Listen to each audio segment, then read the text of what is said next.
Menteri tambah sikit. Okey. Cukup baik, hanya standard itu dikuasakan atas permainan kanak-kanak. Mengapa tidak ia diluaskan sedikit dengan memasukkan, kalau pindaan pada Seksyen 20 itu, kehendak keselamatan umum bagi barang dan perkhidmatan, any kind of consumer good dengan izin. Kerana bukan hanya barang kanak-kanak saja yang perlu selamat dan punya impiawaian, bahkan yang lain juga berpotensi untuk mencetuskan dan mempunyai risiko keselamatan, kesihatan sebagainya. Jadi mengapa disingkatkan dan hadkan kepada hanya barangan kanak-kanak? Selama hari ini masih lagi kita di tahap itu saja. Kenapa tidak kepada perkara-perkara dan barang perkhidmatan yang lain, ataupun consumer good yang lain dengan izin? Terima kasih, Menteri. Terima kasih, Yang Berhormat. Sebenarnya seperti saya sebutkan tadi bahawa mulai 1 Ogos nanti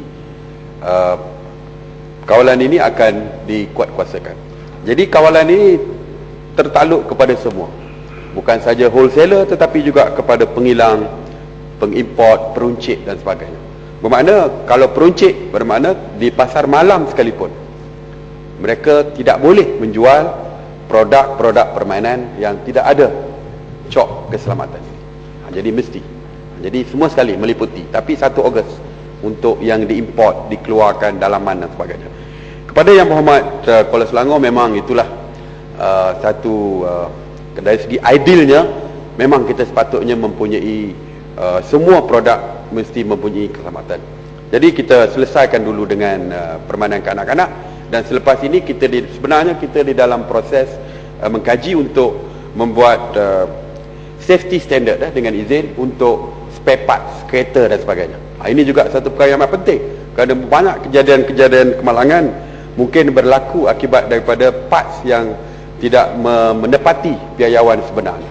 Jadi selepas ini kita akan pergi kepada parts alat-alat ganti kereta dan sebagainya. Dan saya bersetuju dengan Kuala Selangor, kalau boleh semua mesti mempunyai piawaian yang tertentu dari segi keselamatan. YB Kubang Krian, Kuala Kerai, Titi Wangsa, Pendang membangkitkan isu berkenaan penjualan junk food, makanan ringan di sekolah. Isu penjualan makanan ringan, junk food di sekolah, saya sebenarnya, saya tahu kalau saya cakap ni orang kata tak jadi Superman lagi, tapi saya terpaksa jawablah.